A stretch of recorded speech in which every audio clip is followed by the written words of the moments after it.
Now let's move to our next panel, which is going to have some wonderful vitality and youthful perspective as we talk about the travel and tourism sector and how we can shift our traveler behavior, take advantage of the learnings that people have had, the experiences that have really shaped their lives, shaped an entire new generation, and how we move that towards becoming increasingly sustainable using the technology that we've really leaned into and needed so desperately to navigate through this crisis. So I'd like the panelists to come and join me on stage. I'm happy to be able to have a conversation with them as we welcome Ivan Eskildsen, the Minister of Tourism of Panama, Megan Morikawa, who's the Global Director of Sustainability for Iberostar, and Frank Marini, the President of Yankee Leisure Group. Thank you for joining me on stage as we talk about, in the hot seat, going green and taking advantage of the lessons of COVID. So for all of you, as a way to introduce your businesses and kind of what the past year has really represented for you, I'd like you to talk about your business and perspective about how you actually put a green, sustainable, diverse and inclusion strategy into the DNA of your company and how you've used this past year to be able to do that. And why don't I start with you, Frank, how you've taken advantage of this year to actually really double down and develop that sustainable ethos in your company. Sure, thanks Kathleen.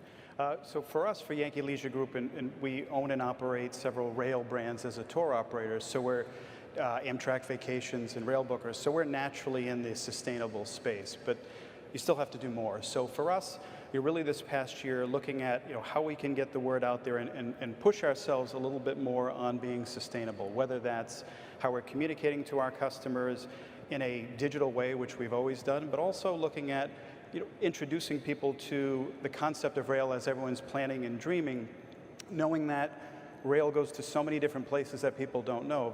As a quick example, Amtrak in the US travels to 500 different stations, goes to 46 of the 48 continuous states.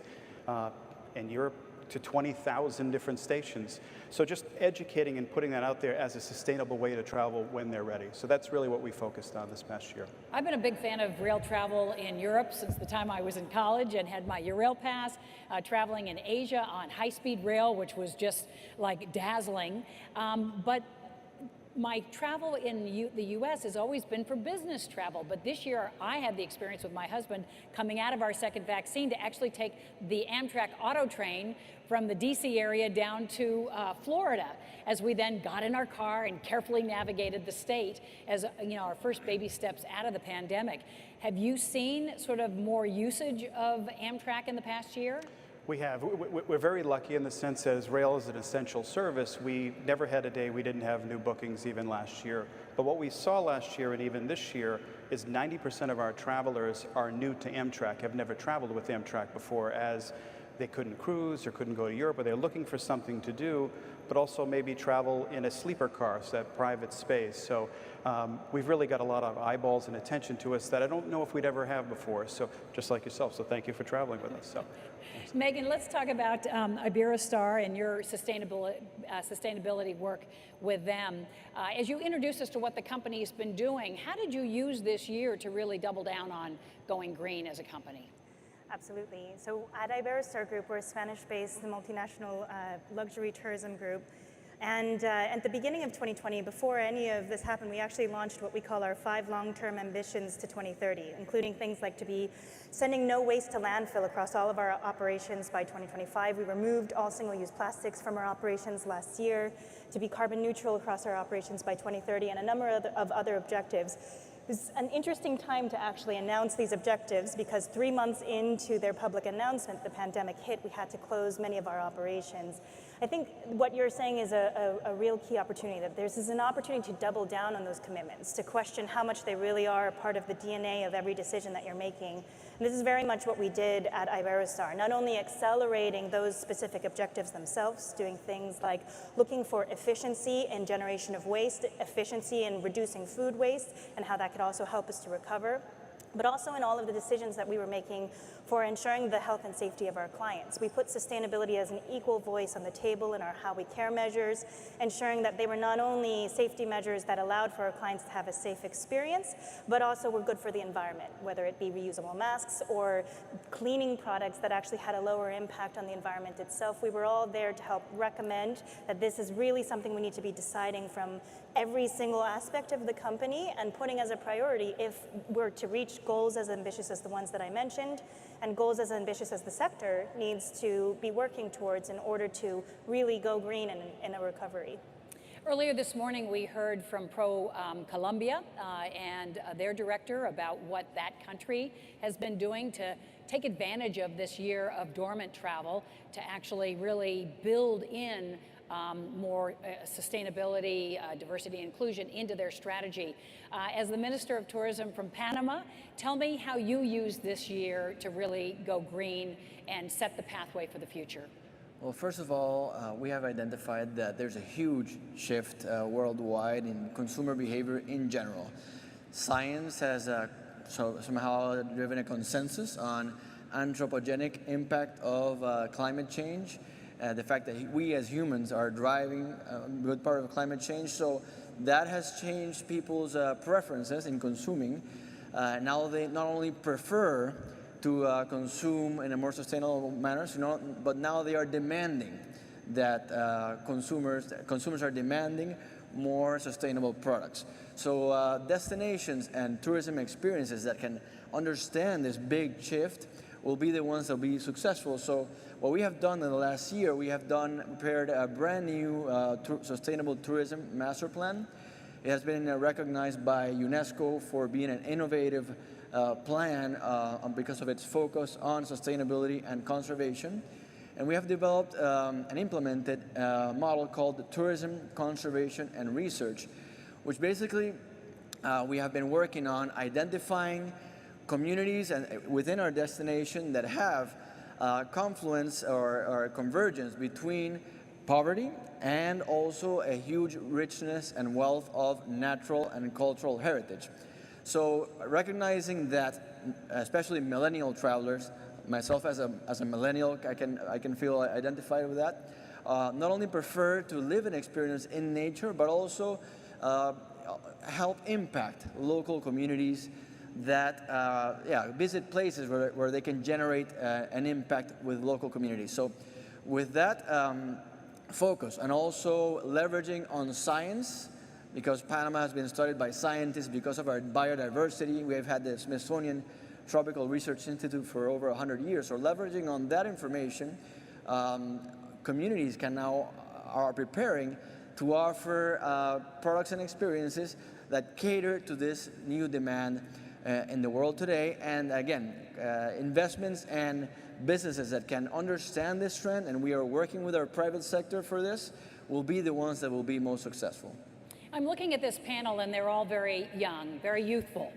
And so I'm wondering, is this a generational appetite? Do you see this being the millennial or the Gen X generation that has more of an appetite for a sustainable travel product? What are you finding? Or does this cross generations? Is this something we're seeing, of all generations? I think it cross generations, but I think it's important. It's the right thing to do, and I think the more that it's out there and talked about and pushed, I don't find many people that think it's not a good idea. It's more of how to do it. That's what I think. Megan, you're smiling. I think there's certainly much more appetite in younger generations, millennials, Generation Z, but I think ultimately, the story goes, my kids went to the beach, they picked up trash, and they convinced me to make changes in our household, in our operations. We have a lot of leadership in these roles now that can use their great business sense, their understanding of bringing purpose and responsibility to those businesses to help enact changes that we just need an information to close that gap between what does it mean to become carbon neutral, what does it mean to work on waste, and how do we do that in our operations. So while I think the appetite and push perhaps is coming from younger generations, all of our leadership needs to be involved in order to make the changes that are necessary. Ivan, are you seeing a generational demographic in terms of younger people being more interested proactively in seeking out a sustainable trip? Absolutely. I think the data backs us up when the Pew Research Center understands now that the biggest or the most numerous generation is the millennial generation now. So it's no coincidence that this big shift has also coincides with the fact that the millennial generation is now the biggest generation.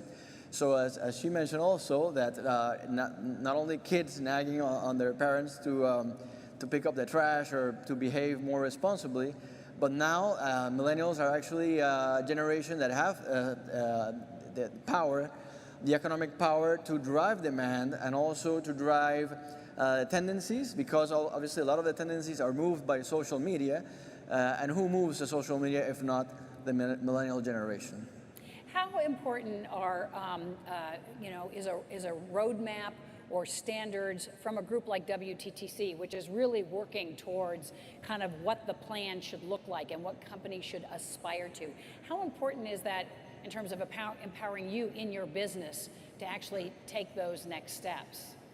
Frank? I think it's critically important because sustainability and green is a big word. What does that mean? It's like saying I'm in the medical business. Well, you're a doctor, nurse, supplies. What does that mean? So having that very specific layout of how to follow and what to stick with, I think is critical for all of us. Megan? I think it's one thing to have the good intent to just do better, right? But to know what that means, and most importantly, to know how to measure it, and to know when that needs to happen is really critical, which is one of the reasons why WTTC's ambition for carbon neutrality across the tourism sector by 2050, which is very much aligned with the scientific communities. We must reach this by 2050 in order to avoid catastrophic disaster that will also disproportionately affect our industry in many cases.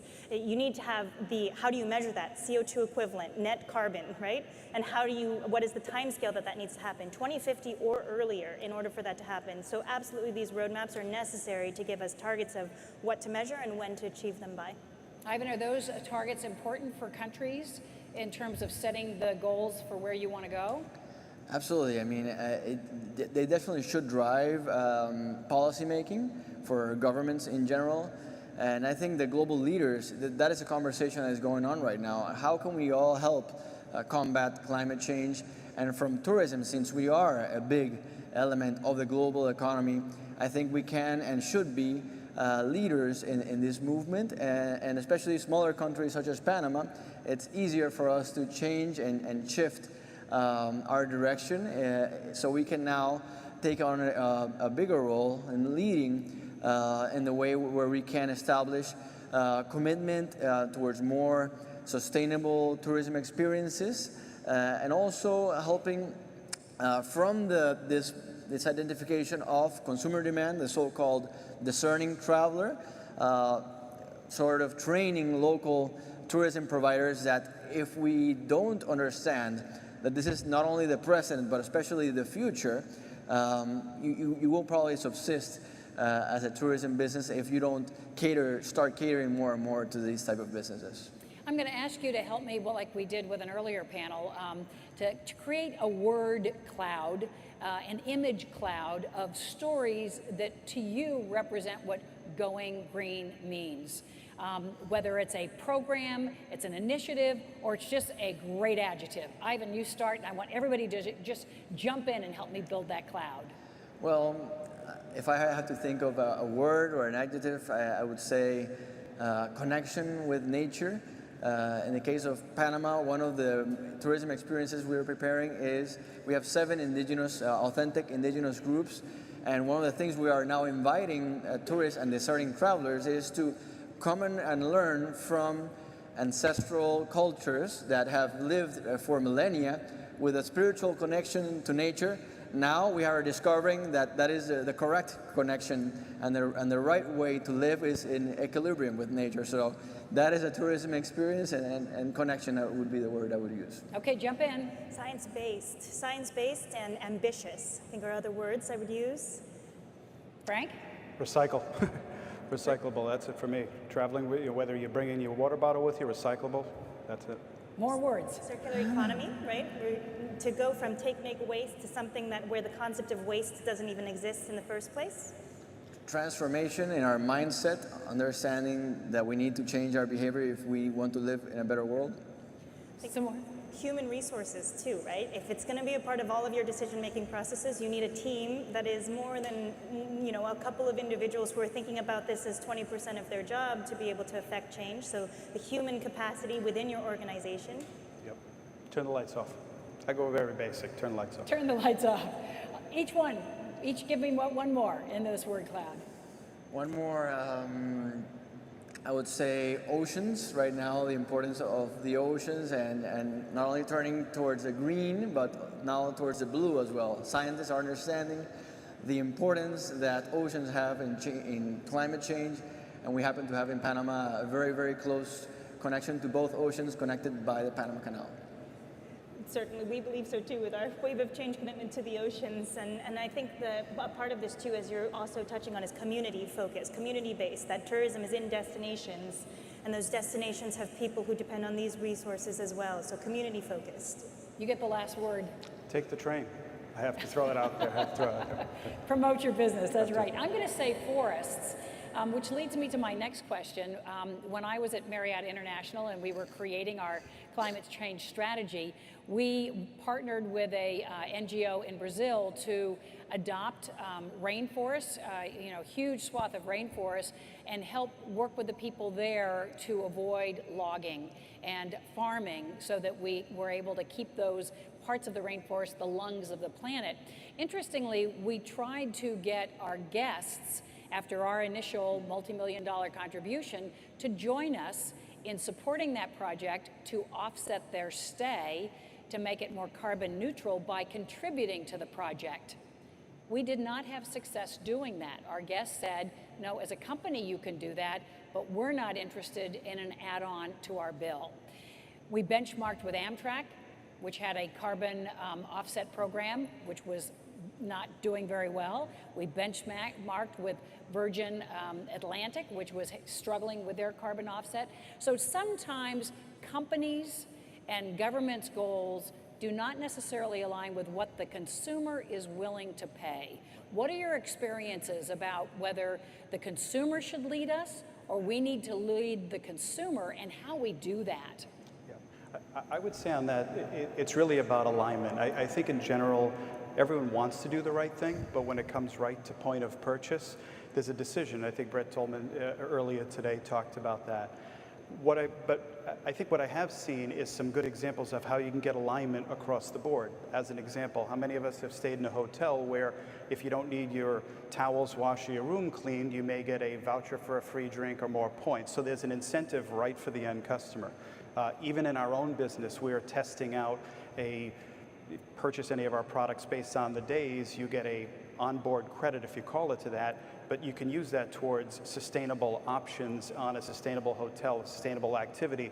So there's a benefit as well, right, for the end customer. And I think if you don't have the alignment, then you may not get it right at the point of purchase. How do you find that alignment, Megan? I think your question is about where does this come from? Does it come from the consumers? Does it come from the businesses? And I would say it has to be a bit of both, because the sorts of solutions that we have for sustainability are not necessarily just to make an interesting interactive experience for consumers, but also to help the business's bottom line, right? For example, in one of our resorts, Iberostar resorts in the Dominican Republic, we actually built a coral research facility within the resort itself. And this was something that I helped to drive because I actually have a PhD from Stanford in coral reef restoration, right? And what I brought to the company in this context was saying not only can clients wander throughout the resorts and see corals sometimes for the first time in a research context, but they can also understand that we're doing this to help protect the seawall that is also protecting our hotels during extreme weather events, right? So there's also talks about resilience and why sustainability helps the business bottom line. And then consumers can see this incredible solution in a novel setting that they were never expecting, be inspired by that, and have that be added value to their experience, which then they talk about that brings more value to the product as well. So I think it's this cyclical perspective if we really think that the consumer and the business both have a lot to benefit from implementing solutions that are science-driven and are focused on the right sorts of word bubble cloud adjectives that we were describing earlier. Ivan, have you seen that where consumer interest, and everybody says, oh yes, I support sustainability, it's number one on the list, but does not necessarily translate into consumer purchasing? I think the key is in how can we make it attractive enough so the consumer is sort of convinced, because again, getting back to the millennial generation, it's been studied that millennials tend to spend less on a house, on a car, sort of personal belongings, but they do tend to spend more on experiences, especially on the idea of transformative experiences, things that, experiences that they can believe that maybe helps change their mindset and their lives a little bit. So I'll mention an example of experiences we're working with local communities and businesses. For example, we have the town of Portobello, is a World Heritage Site declared by UNESCO. The local population there has a high degree of poverty, and they happen to be the people that came from slaves that came 500 years ago from Spain, and they actually have also an intangible cultural heritage, World Heritage designation by UNESCO, but they don't have that much tourism now. But so what we're working on is that we are having companies adopt a donation for painting the houses in colorful schemes to sort of reinforce their Afro culture, the Congo culture, but from the community outwards. And on the other hand, we also have a coral restoration project, similar to what we were hearing a second ago. So with these community-connected activities, but also focusing on conservation activities, we are starting to see through tour operators that there is demand, there is interest of today's market, and the discerning travelers, once they know that they will have a good time, they'll have the opportunity to impact local communities and help the environment. Just a last question for all of you. What is your vision 5 years from now? As you look back, what is it that you would like to see that showed that you made a difference on your companies and this industry going green? Is it to have a sustainability rating that consumers can access? Is it something else that you think spells success? Frank? I think it's a great question. Yeah, I think for us it's, obviously how many people are traveling by train and expanding out, but also that sustainability is a priority for them up and above the train. So it's the train, but where else are they staying? What else are they doing? Seeing the coral reefs, what else are they doing? And really expanding out. It's not just the same place, the same destinations. It's starting to move out to really have travel sustainable in the future. Ivan, what would success look like in terms of a real leap forward? I would have to say empowerment in an economically sustainable way for communities, in the sense that, again, getting back to the tourism conservation research model, once communities understand that there's a discerning traveler that is willing to pay for them showing what is innate to them, their local culture, their authenticity, and for them to preserve their surrounding nature, they'll become proud of their culture, and they'll also become proud of preserving their surroundings. So if 5 years from now we've been able to empower local communities to really take on this challenge and really make a sustainable economic benefit from this, I can say we have been successful in our venture. And Megan, you have the last word. You studied this in college. What is it that you would like to have accomplished for our industry 5 years from now that really would make sustainability and going green more than just a word? Yeah, that all businesses, whether they be large corporations, SMEs, just like their business objectives, have time-bound quantitative objectives that they're searching for to achieve improvement in their sustainability. At Iberostar, we'll be waste-free by 2025.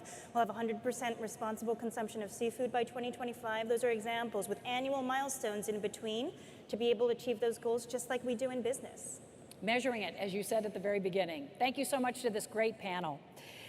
And we are going to be moving to our next panel, which is going to focus on what the sector should do to accelerate the sustainability agenda to preserve wildlife and ecosystems while empowering communities and protecting local people. And as our panel leaves the stage, Peter Greenberg is going to join us up here, and he will be introducing his next panel. Thank you again.